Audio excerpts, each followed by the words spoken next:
Peace, assalamu alaikum, hotep, shalom, jambo, ashe. What else? Namaste. All the greetings of love and light to the darkest minds of the light. I am NapahShadah.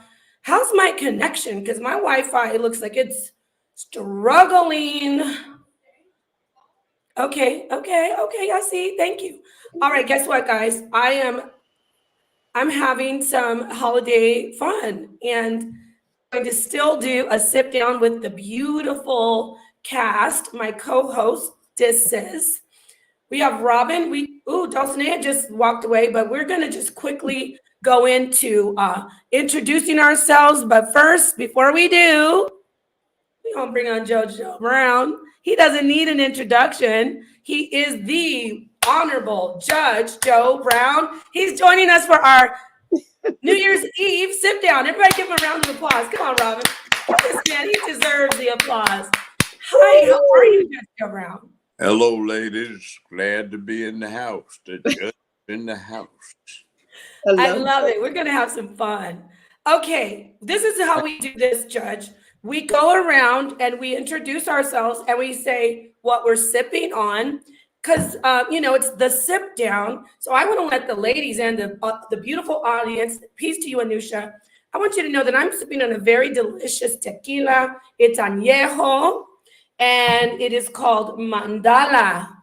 It's not a beautiful bottle. It's actually earthenware. So I think it's hand painted. But this is a wonderful bottle, and I am having some sipping tequila. People usually like to take shot tequila, but this is the kind of tequila that you sip like a cognac.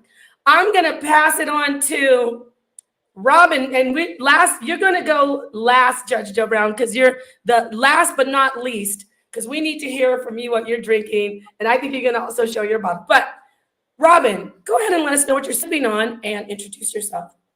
Hello, Judge Joe Brown. I am Robin, aka Freedom. I can't wait to the new year because I haven't drank my Malibu yet, but I'm going to get it. But right now, I'm sipping on some hot, warm tea. Okay. It's honey and lemon, and she knows how to do that with the mangoes and everything mixed in. I love it. I drink it all day. But I will have my mouth tonight.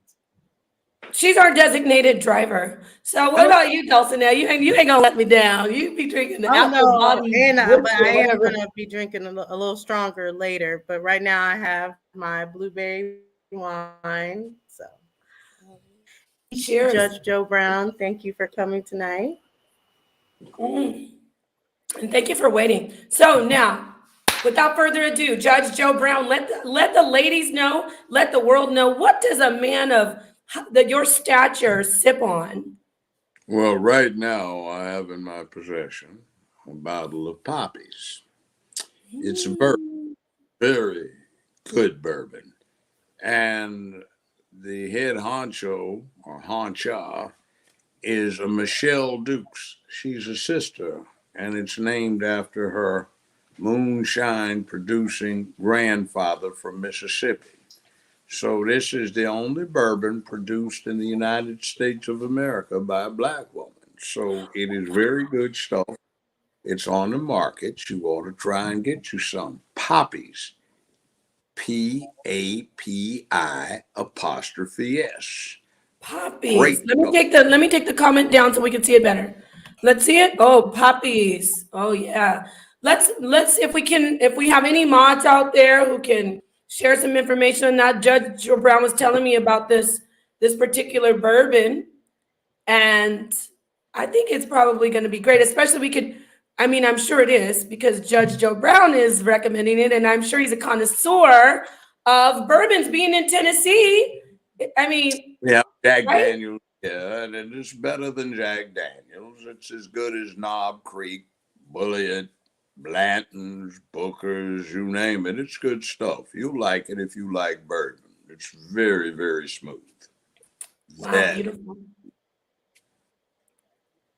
Okay, well, Judge Joe Brown, I'm in Tennessee, and I interviewed you on the HOK. Shout out to the HOK Sonetter, but I would like for my audience to hear you tell us like about your childhood, your background. So you were raised in South Central LA, but tell us about your Southern roots. Oh, I had, let's see, the old man from Kansas City, the mothers from Tennessee, all points, we get kind of mixed up in there. My grandmother's a Choctaw, so she's from Mississippi, and the other grandmother from, well, New Orleans. Oh, Is okay. where I get the high pale from. And the grandfather on the father's side, he was one of Bishop Mason's first disciples and took Kojic to Kansas City at the end of the 19th century. And the other grandfather on my mother's side, he and an uncle murdered two deputy sheriffs who supposedly lynched one of my other uncles, so they had to flee. And he became a physician, and he and Alex Haley's grandfather practiced medicine for 50 some years at a place called Jackson, Tennessee. So that's the background. So you said you have a family member who was lynched?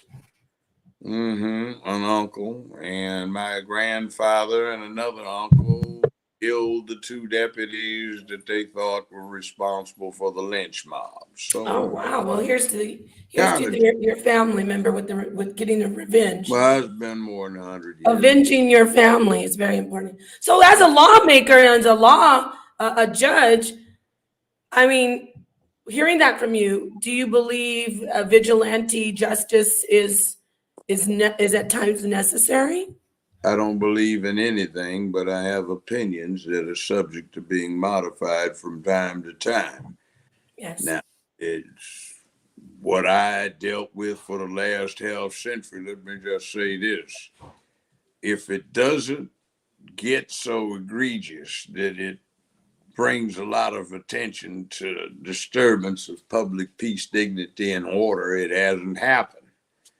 So there's a thing called frontier justice, and even with juries, I've had at least 2 juries in one of these cases that the press was all wrapped up in, and they wanted blood, and the family wanted somebody to die for killing their loved one.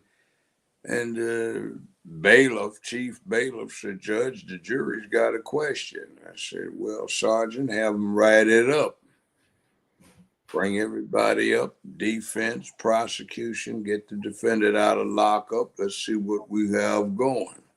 And all of these people poised with the writing instruments. They know they're going to get something good for their particular media. And the jury says, "Your Honor, the jury is of this opinion that we need to ask the court a question. Please, sir, publish the question for the benefit of the court. Your Honor, if we feel that the victim deserved killing, do we have to convict the defendant?" Now, reality is not what a lot of people think it is, and it is what it is. That's kind of a roundabout answer to your question. As you speak, I'm setting up my little, you can't see it though. I'm setting up my little New Year's Eve stuff for you guys to see. How do you like that? Interesting container. Now, Okay. we were in the naughty game of you show me yours and I'll show you mine, and we did that. Now, behave yourself now. I'm trying to get my little, I'm listening to you though. How do you like that? Is that annoying? Go, Judge Joe. Go, Judge. No, this is not funny. Okay, no, let me be serious. Lively New Year. I need to have that one brought in that kind of way. Yay, I like New Year's. Fresh. Yeah, we're gonna have fun. I mean, it's a very, very poignant story that you just told us. But I was telling Judge Joe Brown, I was telling the judge when I spoke to him earlier, I love that he is experienced and wise. I think that in our generation, we don't take the time to really value what we hear the wiser older people of our society. We don't value it like we should. We don't value it like other communities. We try to shame people for living and achieving life, for a long time, especially when we feel like we know everything in these communities. We're well versed in things. So I love that Judge Joe Brown comes in, and I love your presence. I love your wisdom, because I can talk to you. You were saying something about the 60s. You can speak on the 50s, the 60s. You speak on the 70s, the 80s. That's very important because, being younger, we can't do that. We don't have those experiences. So you're an expert with that, and I appreciate that. Now, I said a lot, By but the way, like I said, go yeah, ahead. I want you to respond to that. And I see Robin's I, wheels I, turning. I love the way you described me. I got a couple of ex-wives that ought to hear that. That's not quite the way they would describe me, but anyway, it is what it is. I can't keep them too long, but yeah, it's sort of, you live life and you absorb the lessons and you try to develop a little wisdom by figuring out what to do with those lessons and then try to tell somebody. A lot of people listen, a lot of people don't listen. It's very interesting because they've got all these old folk sayings that came from old folks way before me. One of them is, a hard head makes a soft behind. You know, Absolutely. you got a I hard. heard that one many times. Then there's another thing. They had it in a movie about the 332nd Tuskegee Airmen. It says some of this stuff they give the exam before they give the lesson. Sometimes life is hard, and you don't have any guarantee of safety living on this planet. If the planet doesn't kill you, some fool might. So take everything with a grain of sand, day at a time, and plan for the future. And maybe you'll get here if you plan well enough and prepare enough. Did you ever have any cases where it was a form of discrimination that you had to preside over? I didn't allow that to happen. I jumped a few police, a few court officials, and some lawyers who had the wrong idea. I can remember hearing this clown show that they used to call the juvenile court in Memphis and Shelby County. I just come in from LA and they had integrated the place less than a year and a half, and the judge called me the N-word. Wow. Called him a honky and a damn fool or a redneck peckerwood and an idiot. And matter of fact, he dropped out of the 6th grade, so my education was much more extensive than his. He backed down when he figured out I was recording it. And that was the start of a 50-year war with that. Now, a young man at the time had been public defender. One of the public defenders in my courtroom had an excellent trial record. He's more senior now, and he is the new judge of juvenile court. So maybe we'll get some justice after that cartoon show has been banished. By the way, his father was a distinguished lawyer too. He and his father, his name was Russell Sugarman, and A.W. Willis, have an unsung claim to fame. And it was the two of them, along with a brother named Withers, who was the photographer who got called when Emmett Till got killed. They went down to Mississippi. Old man Withers, that's what we called him. He took 6 rolls, or maybe it was 8 rolls of film, didn't develop them. The film gave each of them 4 rolls, and their mission was to get to Illinois, find the Walgreens, get the film developed, and get it to the governor of Illinois so they could get Till's body back. Well, 6 or 7 cars got shot up, 8 or 9 people got wounded. Willis got captured by the sheriff and tortured for 8 or 9 hours. He managed to escape. And by the way, he pledged the frat. And he owes his ability to resist by the vigorous, hard, and ruthless way people used to get pledged. The idea was if you can make it across the burning sands. Sheriff Bubba can't torture it out of you. Nowadays, if you sneeze on some fool pledging one of the frats, they want to complain about brutality, but they don't get it. And speaking of that, fraternities and sororities used to be part of what we perceived to be a revolutionary organization trying to get out from under American apartheid, aka American official segregation. Mhm.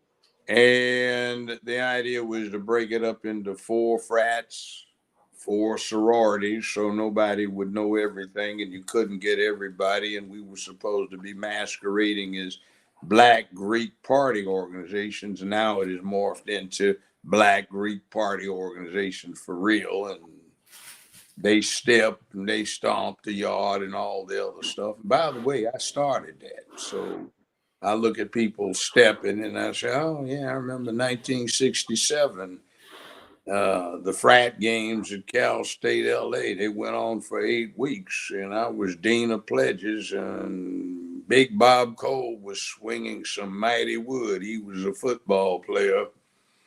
And we told the pledge line, you're going to invent something to get everybody entertained and involved in these proceedings. And when they didn't perform, that wood got swung. So they started stepping in. We had a lot of people there on spring break who were coming in from the South, even though they'd grown up in LA. They went to historically Black colleges and universities and they took it back.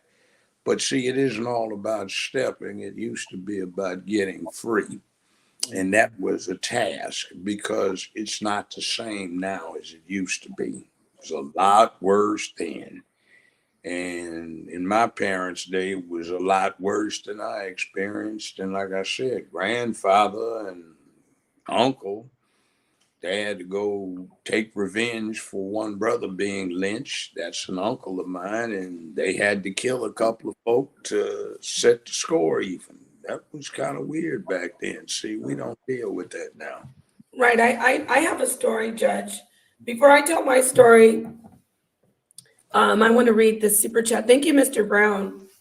Judge, what do you think of the idea of if a judge or jury lends a verdict, they will be required to communicate why they lend the verdict, such as similar to the Supreme Court? Yes, it's supposed to be based on evidence, but we see otherwise in several cases.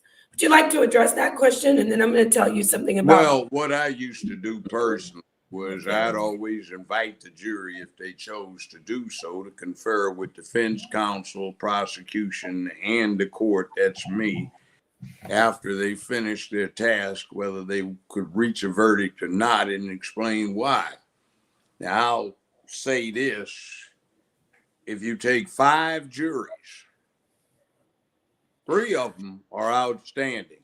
1 of them is some of the dumbest idiots you've ever run into in your life. And 1 of them, they must have been smoking something. Like, for example, all this thing about reasonable doubt. Well, how did you deadlock, ladies and gentlemen? Wasn't there reasonable doubt? Oh, yeah, there was a lot of reasonable doubt. But we thought it was a mere technicality. And if you smart defense lawyers hadn't done your thing, we would have found out what really happened. So I took steps after that to make sure that travesty did not happen again. Next thing is, after the first 2 years on the bench 30-some years ago, Tennessee reinstated this 13th juror rule. So if the judge didn't agree with a guilty verdict, he could set it aside and set the matter for a new trial, which I did a few times, much to the upset of the prosecution. But half of them were some racist dogs. 4th of them were reasonable people. And the other 4th, they just couldn't get a job anywhere else other than from family connections with the DA. DAs? I wanted to ask you, before you get too far past, you said you were the 13th judge quite Sure, often. sure. I heard also, I read. Any one juror could hang up a criminal jury. It had Right. to be unanimous, and it still is in most states. Yes. So if one person disagreed with the verdict, that was a hung jury. So if the judge disagreed with the verdict, he could set the thing aside if he didn't agree with it. He couldn't do that for a not guilty verdict, but for a guilty verdict, he could. So I think that's what the caller was talking about. Right. Can we talk to you about your appellate court? Let me explain this. With a appellate court, what they look at for the most part is, was the right law applied? So they look at the circumstances and the arguments, and they look over everybody's shoulder. Was this the law? Yes, it was. Okay. Was it not the law? No, it wasn't. See, those are the things that come up on appeal. And what you did with the jury is you tried to learn from talking to people. And one of the things that you should learn is there are no such things as absolutes. A lot of people say, well, tell me the reason. This is obviously a situation where, so therefore this is the result. No, you can get 5 different juries and 5 different results on the same case. So what happens is you have to start thinking of, this is a likely outcome, and these seem to be supportable reasons. And for the following considerations, this is likely to be what happens. Instead of saying it is clear that, see, somebody talks like that, he doesn't know what the hell he's doing. But anyway. Thank you. And they're telling me in the chat, let him talk, let him finish. They don't want me to be, this is not the podcast for y'all to come at me. I'm having some tequila right now. Well, no, Judge, I just wanted to ask you. New Year's Eve, and I've got 1, 2, 3 dates. Yeah, man, you should see. Yay, Judge. I want to ask you though. I heard that you do unconventional sentences in your career. Party. Yeah, we're partying. You look, we can just party and talk about just things that are up to date. But I need to find out. You're an interesting person, so I don't want to miss the opportunity to ask you these questions about your career. My background in Los Angeles, because I was there and I went through it, and it bores me to go back over it. But I'm sorry. I apologize. No, don't apologize. We'll talk about your unconventional sentencing that you did in your career. Like I heard that you did some unconventional sentences. Talk about that. Oh, I sure did. See, in other words, the whole system has turned into a warehouse. It's not about stopping crime. Crime is good for the system. It causes good people to be all freaked out about walking from the front door to the carport instead of paying attention to who's ripping them off politically and economically. It gets a lot of people out of the way who are surplus to the labor requirements and whom our system has not come up with a solution to the fact that they're being made obsolete. And some little punk, 43 years old, wants to be a billionaire before he's 50. So a guy's been working in his factory or his plant or his warehouse for 19 years, and he gets a pink slip that says, bye, sucker, forget your mortgage, your house, your car notes, and sending your children to college. We don't care. Dude over here wants to be a billionaire. So bye-bye. You're on your own. So what do we do with these people that are surplus? Well, they are kind of a commodity like wheat, corn, or cotton. And when you have a glut, you do 3 things.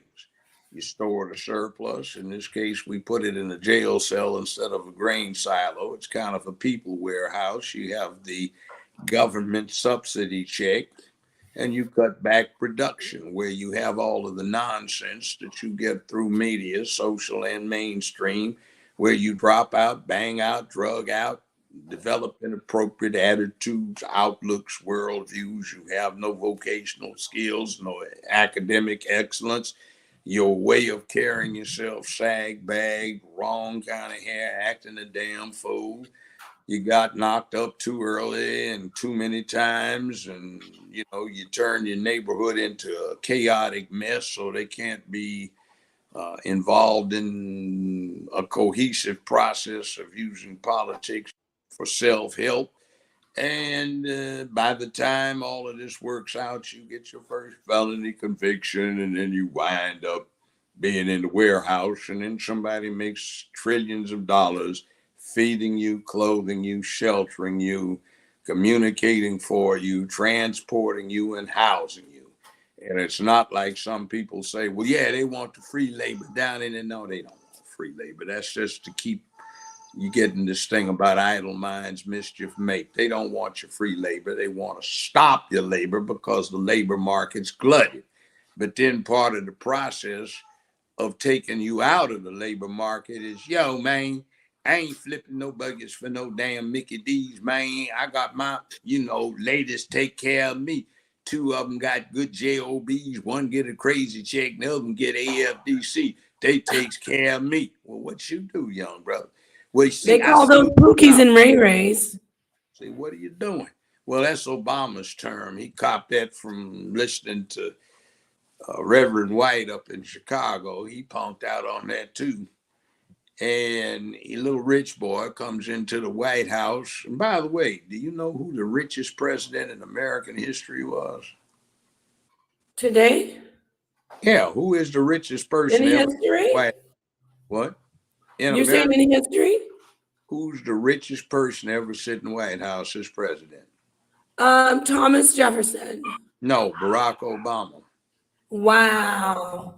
Is Barry Soetoro. He got adopted by his oil tycoon stepdaddy, Lolo Soetoro, who ran Indonesian oil under Standard Oil in America and also ran the death squads for the Indonesian government and the American spy operations in North Korea, North Vietnam. Remember, the Nam was going on. Yeah. Cambodia, Laos, the People's Republic of China, and he had the muscle and the opportunity. He took over the oil industry in Indonesia, and Indonesia once was thought to sit on the largest oil reserves in the world. And when he died, he left everything to an Indonesian trust fund with 3 equal beneficiaries: Lolo's adopted son, Barry Soetoro, also known as Barack Obama, and his 2 half siblings. So Business Insider reported his net income after taxes and expenses for, I think it was 2017 or 18, at $570 million on a $1.25 billion draw from his trust fund. So we get all kinds of lies told as to who to identify with, but no. See, he used that phrase, and that was just a punk cop out. I'm talking smack rather than having background to deal with it, because we respond to that kind of stuff. You'd be surprised at what we listen to. Let's take gangster hip hop rap video. Some of the ladies are upset because it looks like a sexual fantasy where women get exploited. That's not what it is. That is the boy's June Cleaver. And instead of having frilly dress and apron and pearls and high heel shoes, makeup and everything coiffed, as she makes up the house and somehow manages to do the dishes without disturbing her nail polish, that's his mama, grandmama, and favorite aunts who are hanging out back of the projects, and they're dressed like that. So he's got his mama, granny, and aunties up there dancing around on the stage twerking. See, it's kind of sick, really, but that's what's in his head because he doesn't understand manhood. We have to teach people that the way to do something is to have a cause and a purpose, so you are constructive about what you do. See, our ideation is predicated on somebody giving you something and failure. And there's no sense of purpose. And you get young folk that I had to deal with. Yo, Judge, what's the point? I'm going to be dead in 2 years anyway. And I say, young man, if you think you're already dead, that means you are an ideal hero because you've got nothing to lose.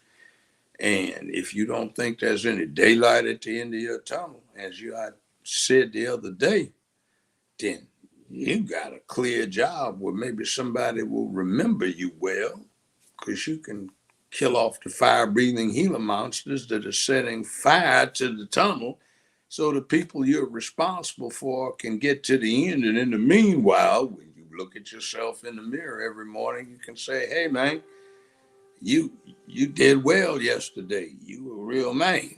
And today you're going to be a man too, and you're going to prepare to be a better man tomorrow. But you see, we don't have that too much. We have a little, but not enough. So we've got to get back to that. And that's what we used to talk about. And I wanted to bring this up, just throw it out there.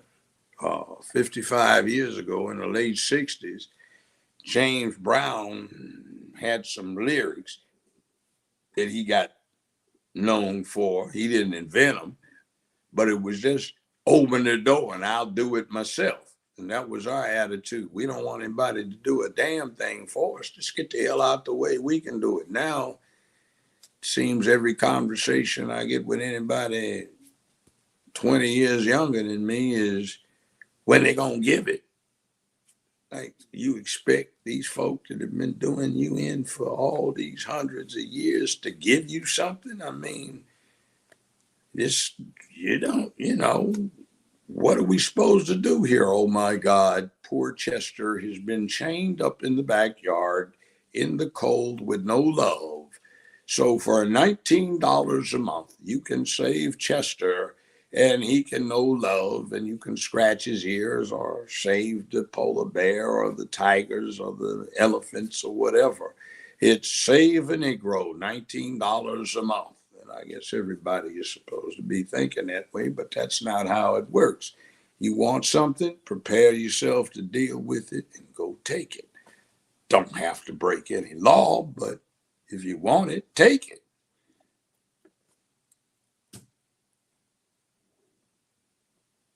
And I have a question brought up like the president and Obama.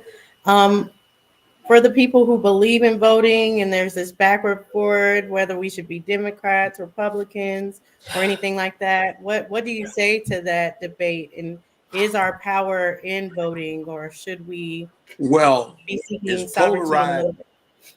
as polarized as the country is, a small number of people can be pivotal in the outcomes of election. I suggest we understand that and start utilizing that new situation in American politics. But whereas every other ethnic group in American history and right now bounces from one side to the other, depending upon who's going to be the best investment, for some stupid reason, we seem to be stuck on loyalty.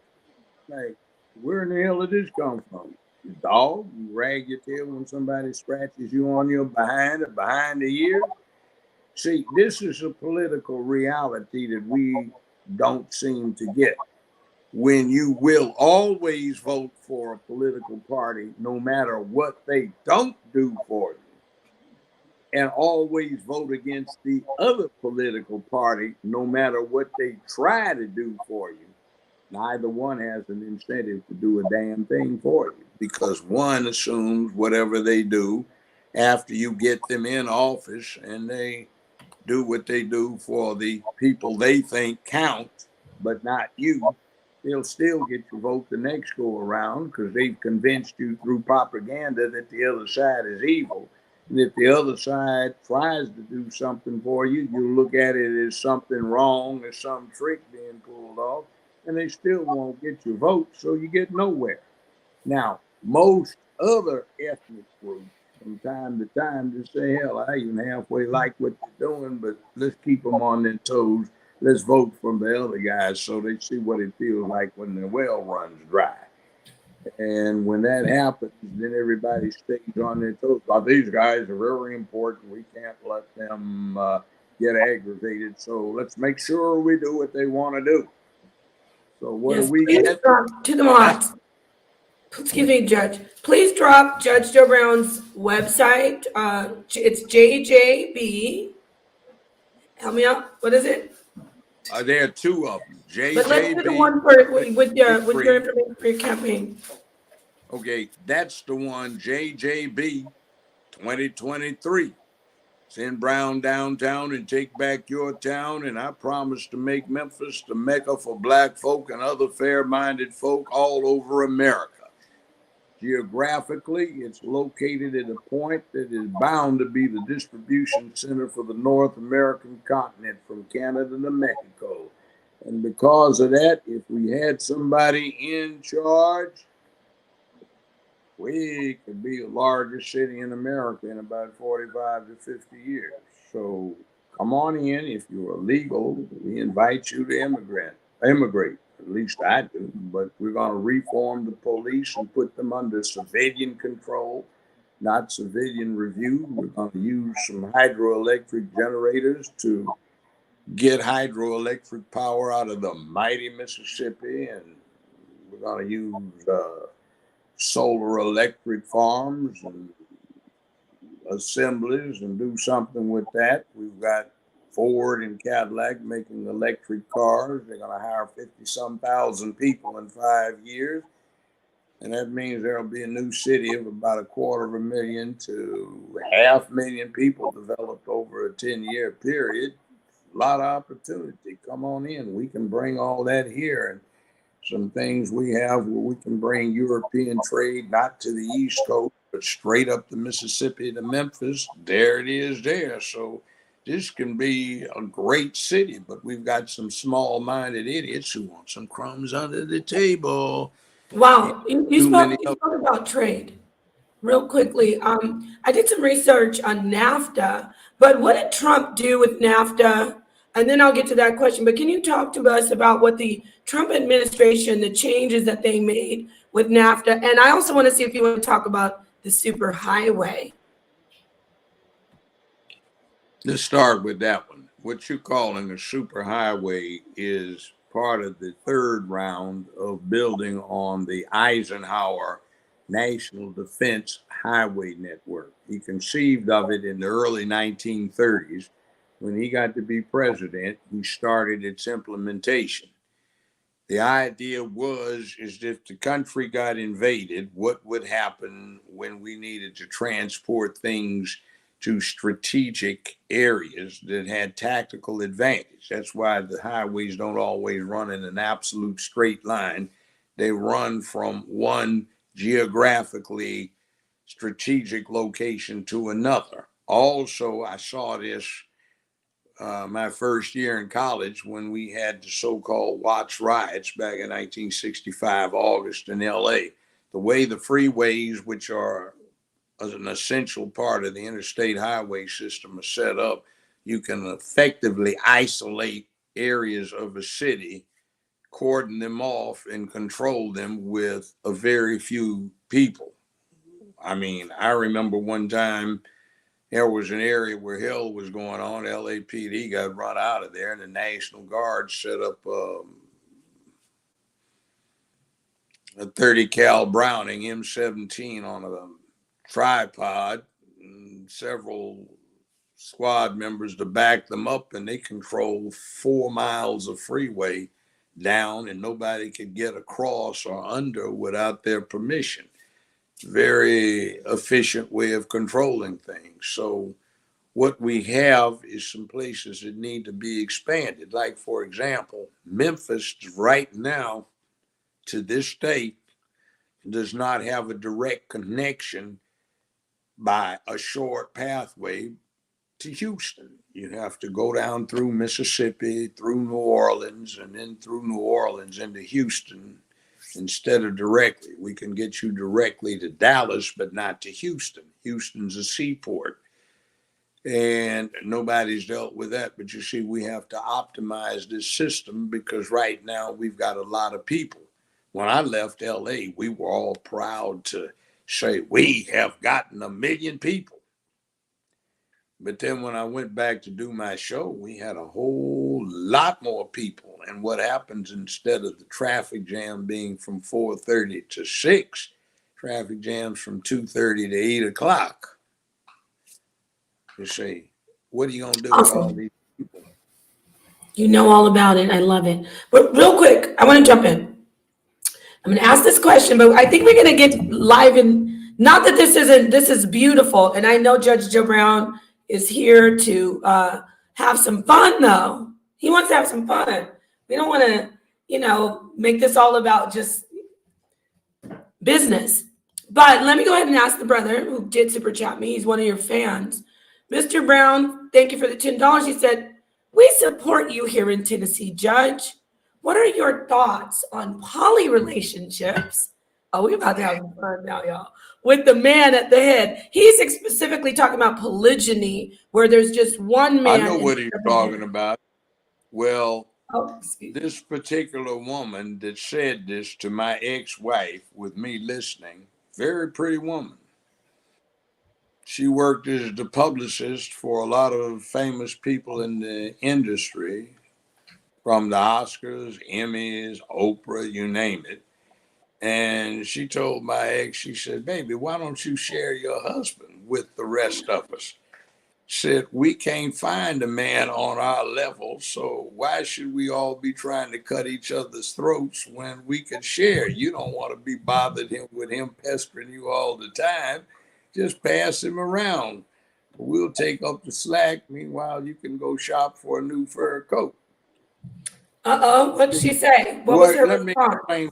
Well, here's what the reality is. It's unfortunate. For the last 20 years, we have a statistical mess.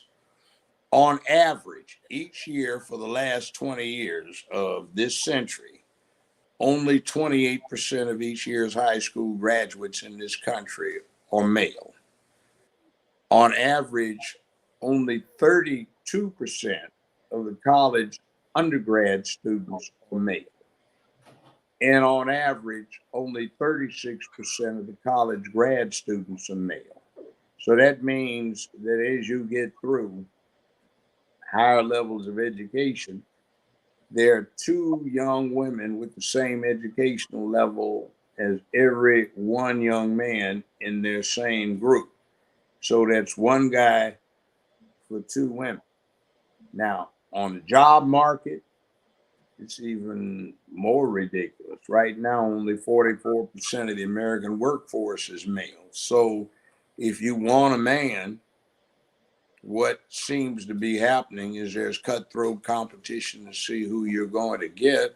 You share with somebody, or if you don't, which one of you is going to get the guy and which one of you is going to have to play down.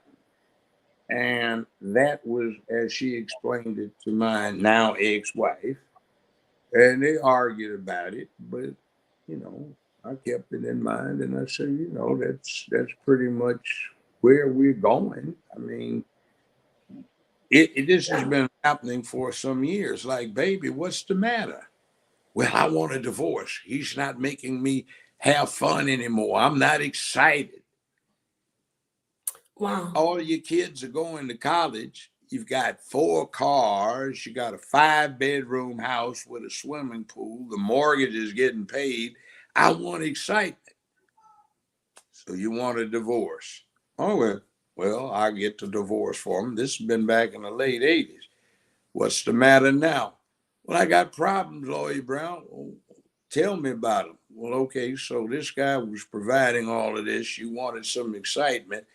Now you are working 2 jobs to pay for buying this fool the car. You got plenty of excitement, but your bills have been piling up, and instead of somebody taking care of them, they're on you.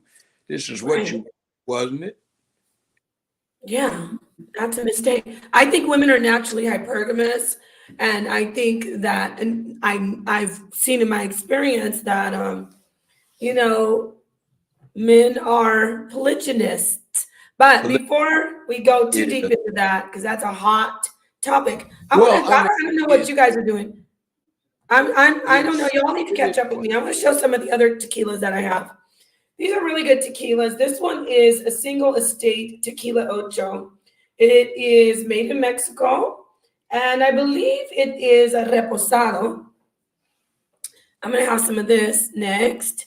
And I love tequila. It's my favorite. And then this is the one I already had. But look at this one. Look at this one. Look at this one. Oh, this is my baby right here. This is Roca. Now, that's not the one with the worm. Okay. No, I don't have mezcal. But this is Roca. This is Añejo. The reason it's brown is because it's aged in casks. There, I believe, I want to say, don't quote me, oak casks, and it's very similar to a cognac. So, Oak It and looks like you're gonna have interesting fun. flavor to spirits. yes. So we're gonna have a little fun. Let's do a. We gotta. These ladies are quiet. They're They're not drinking the. the great Judge Joe Brown. I want to ask him a question though. Go ahead, dear. Please. Ask your You question, ever, yes. you ever Then we're had gonna play a game. you ever had to arrest a officer in a discrimination case, or a case where you felt Well, the a officer was discrimination wrong? case wouldn't be criminal. That's civil.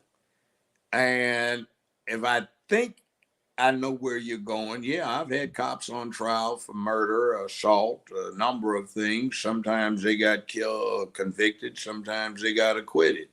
Right, but how did you feel when okay, you were the judge, so you had to say rather they go to jail or whatever Well, is see, for? the public has sort of a wrong impression of what's actually going on.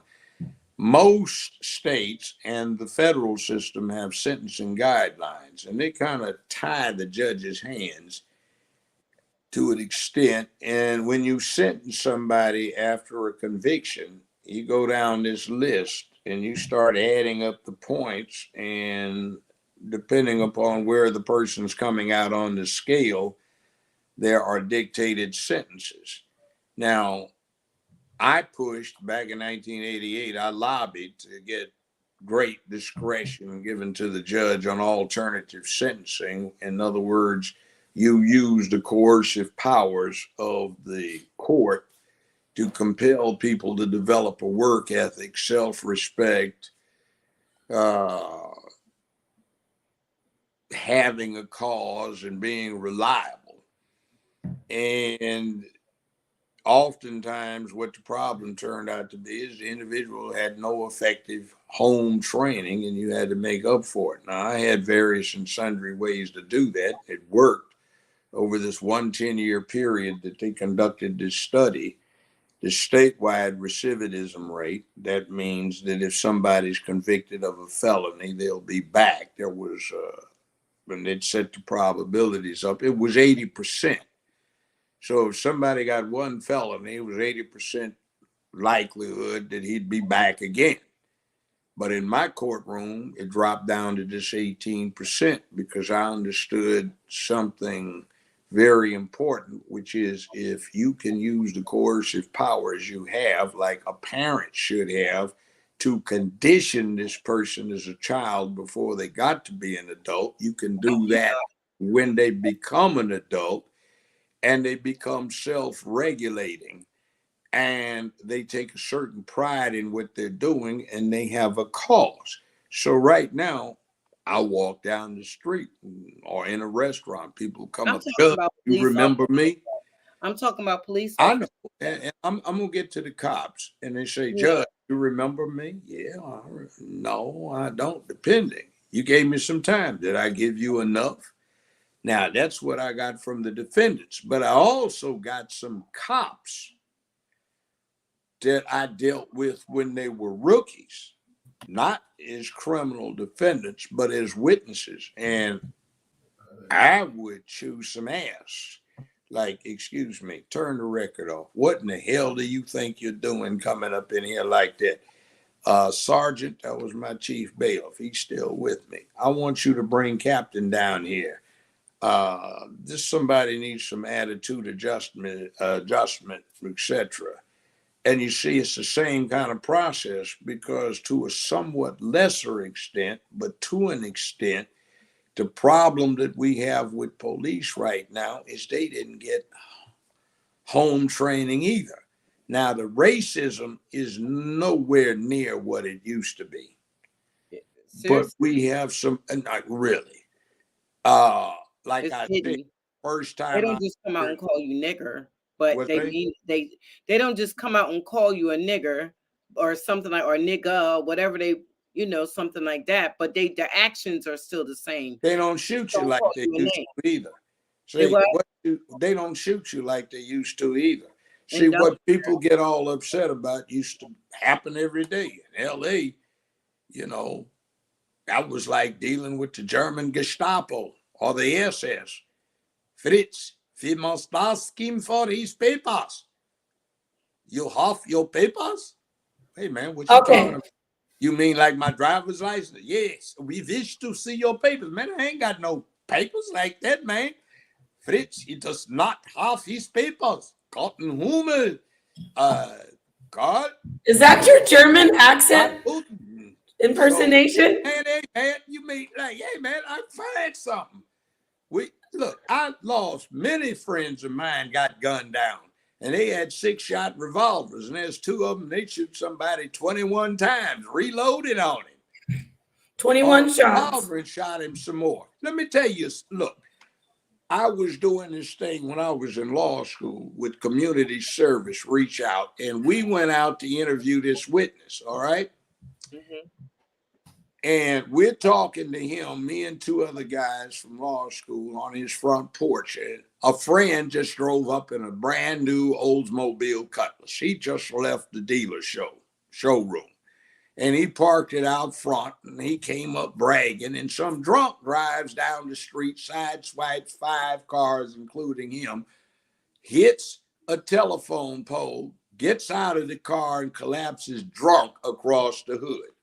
Ooh. We call LAPD. They don't show up. Half hour, 45 minutes, an hour. So finally, somebody goes down to a main street, flags down a cop. He calls a sergeant.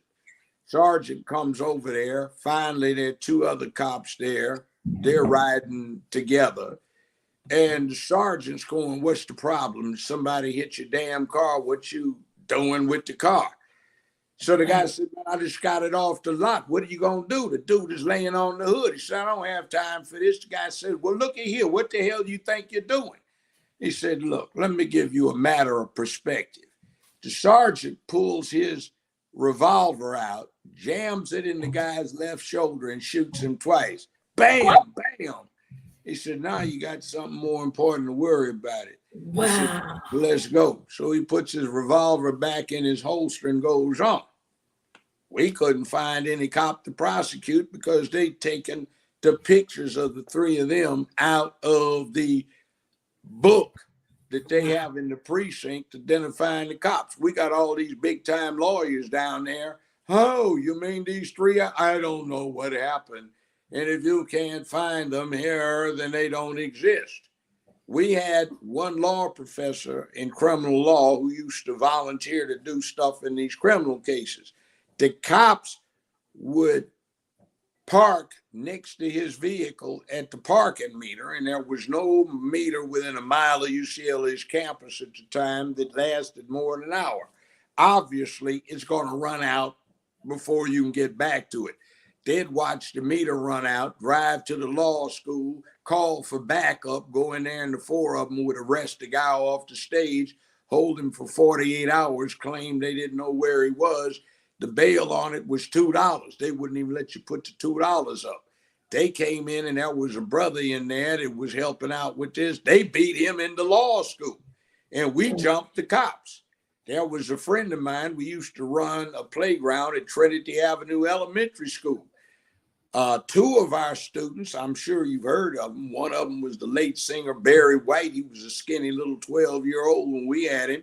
The other one was the last person executed on California's death row, Tookie Williams. He co-founded the Crips. Well, we had a good thing going. So these dumb nitwits on patrol kept messing with everything. So in those days in Los Angeles, all of the public schools had chain link fences all around and lockable gates. So my brother, I call him that. We were homeboys for 55 years. He was a director. He took a big heavy chain, set up, and he locked all the gates. So they locked his squad car in on the playground. They were going around their house harassing the kids.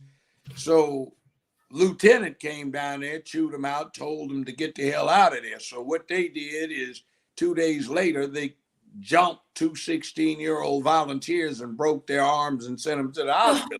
We had a community meeting about it. The Panthers were there, Black Student Union and Black Student Alliance, and various and sundry community forces. I'm on the microphone on stage haranguing.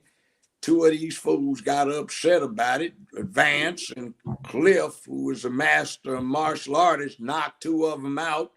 Everybody got to pulling guns, and the captains and the lieutenants are hollering, everybody, peace, peace. See, it used to go down like that. Joe Brown, you have had a wild experience. I gotta look. I guess I'm the only one up here drinking. I'm gonna do that. I gotta take a drink for Judge Joe Brown. Let's raise our cups.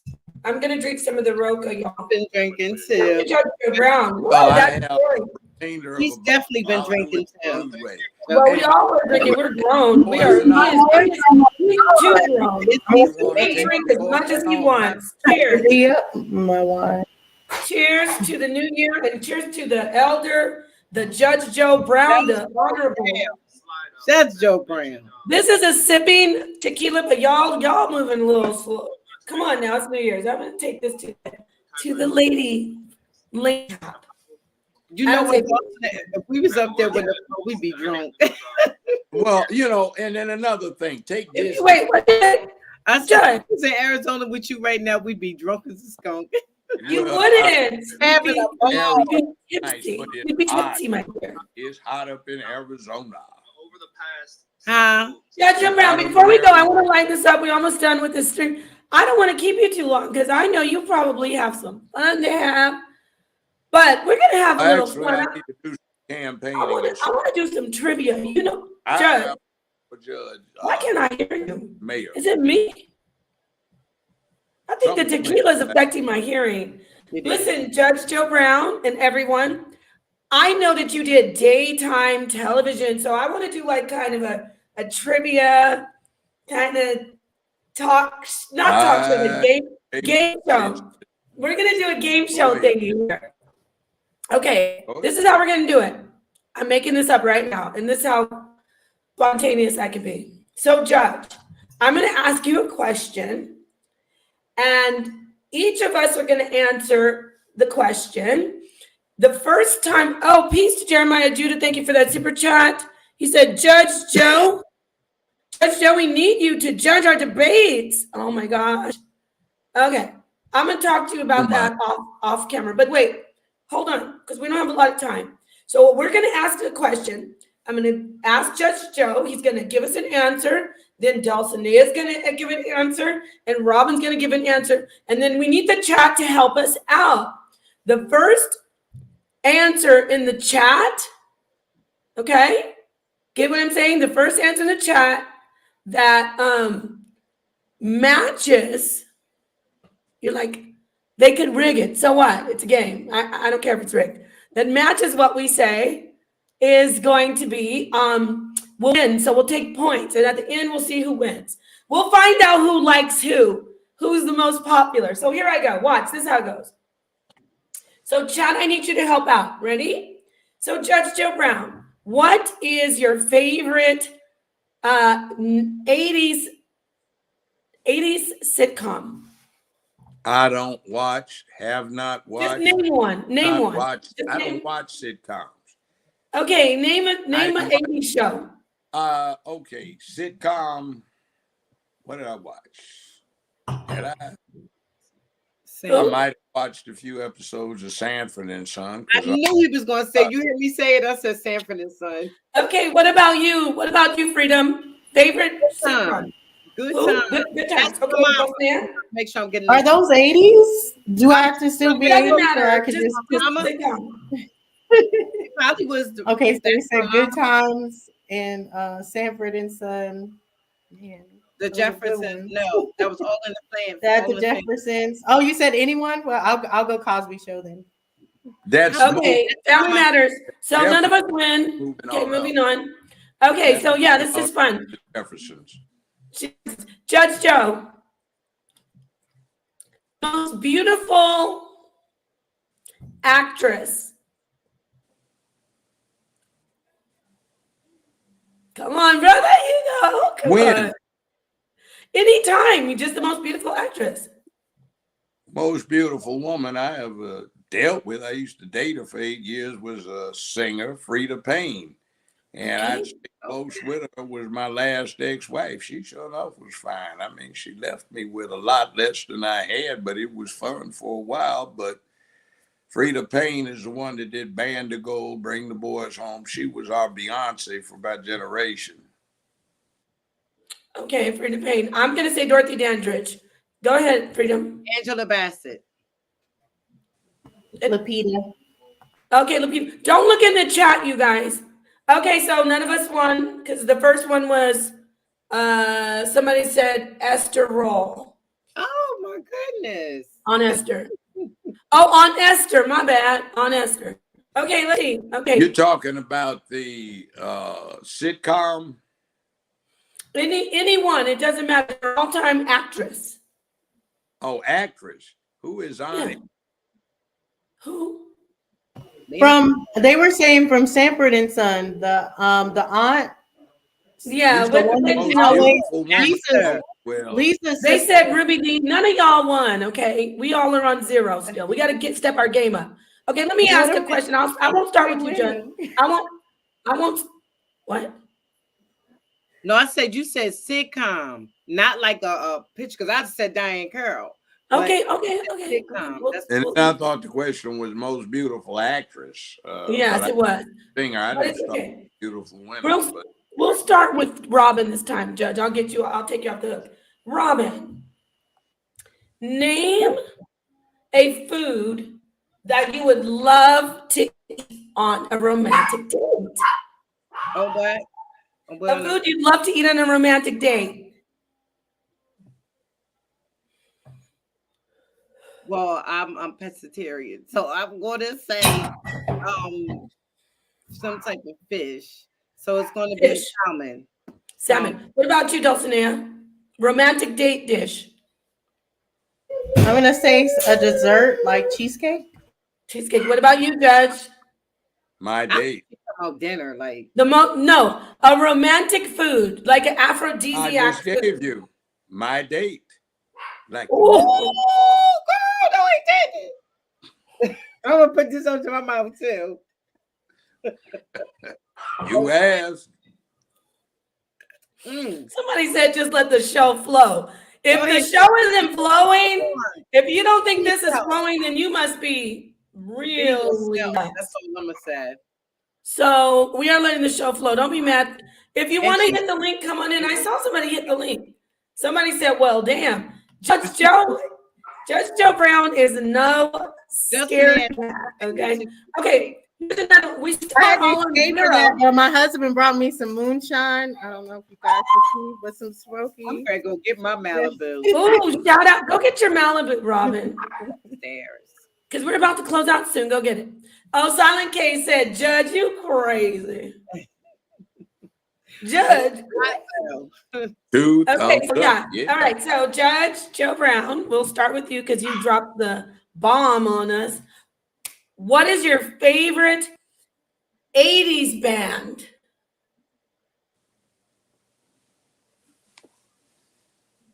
Help us out in the chat, but y'all don't look in the chat. Favorite 80s band. Or not, forget about 80s. Favorite band. Favorite musical group. The Whispers, definitely. Okay, she just put in the Whispers. What about you, Judge? I don't know. Band? Group, musical group. The Temps. Come on. Stop cheating, Robin. I like Smokey Robinson and the Miracles. Oh, I like them too. Temptations.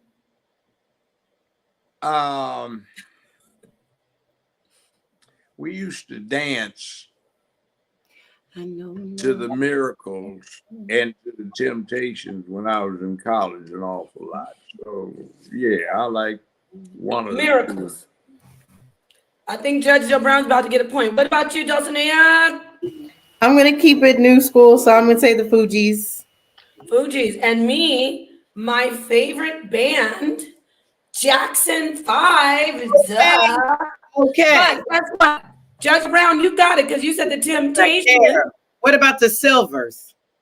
Okay, now I'm gonna ask you a question. Wait. Let me see if y'all know. Since you named the bands, the groups you named, I need each of you to name a song from one of them. Go ahead, Judge. You said the Temptations. One song, just one. Damn, that catches me. That's 50 years ago. I can name a Temptation song right now. I can think of several, but I'm trying to think of the names of the dogs. What's your favorite Temptation song?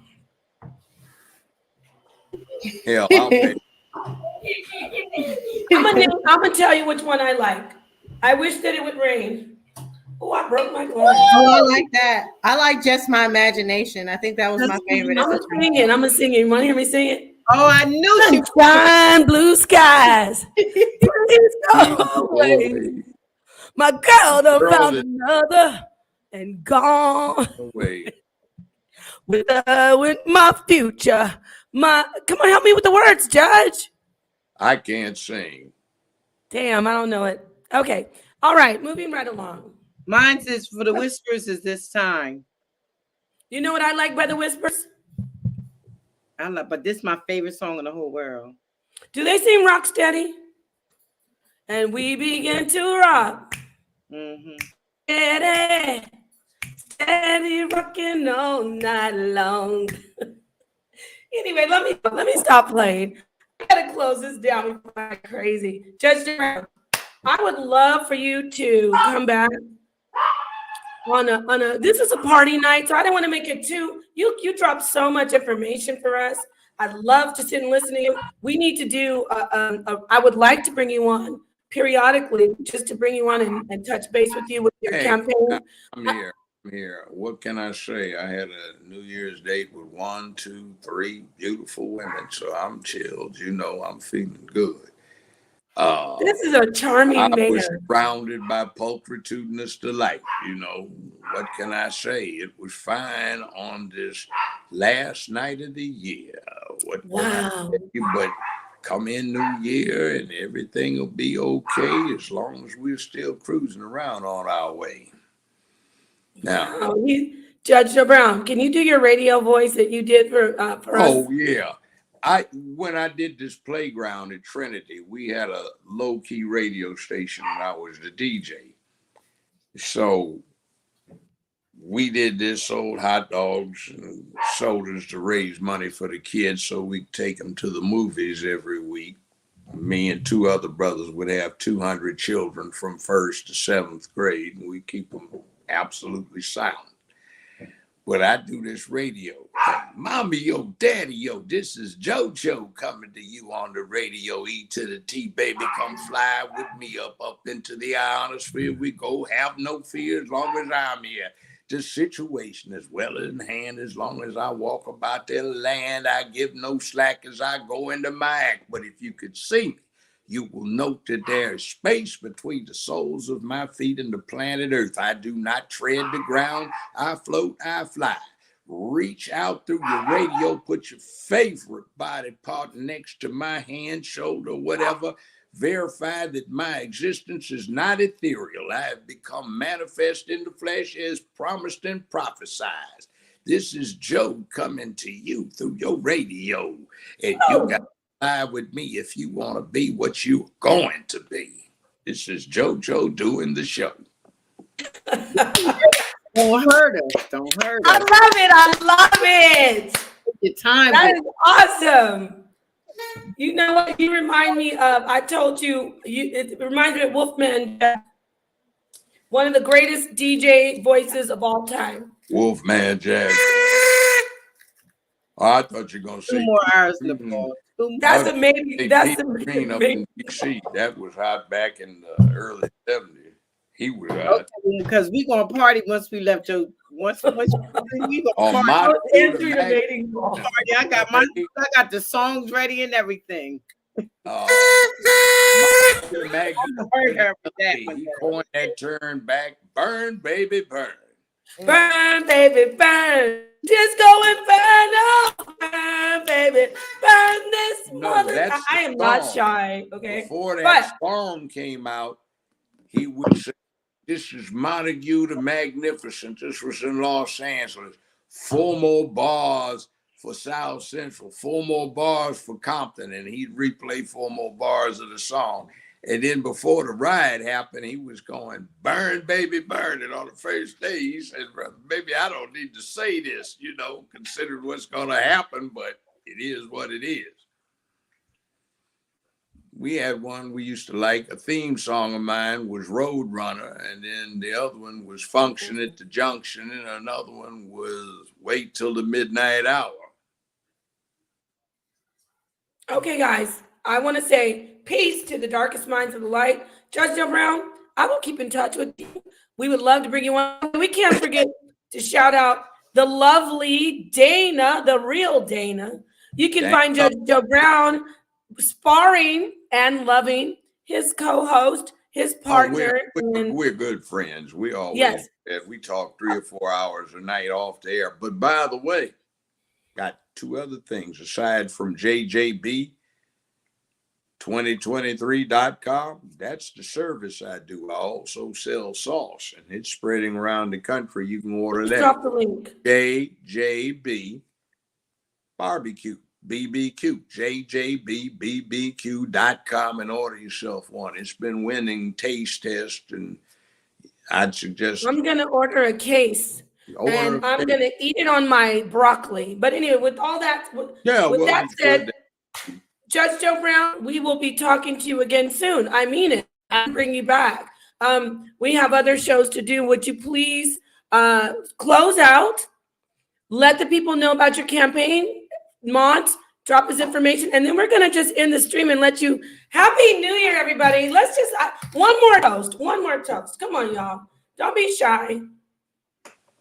Let's just do a little bit. Nobody's scared. Nobody's scared up in here. We're not scared. We're never scared. Okay. I'm ready. Some of the ladies. I'll get a moonshine toast. Wait, Judge Brown doesn't drink for the bar. I love Judge Joe Brown. I said JoJo because I'm drinking. Peace. Hey, you know they're gonna take this stream and be like, look at the pie. She was drinking. I'm a grown woman. Okay, cheers, everybody. On the count of 3, put your glass to the camera. 1, 2, 3. Cheers. Cheers. Happy New Year. Happy New Year. Happy New Year. A real pleasure, with all respect and honor. He's a real G. You know he's from South Central. Even though he's Southern, you can get that South Central vibe from him. So anyway, shout out to everybody out there. What'd you say? Quick story about how I got that accent. Oh, no. Go ahead, do it.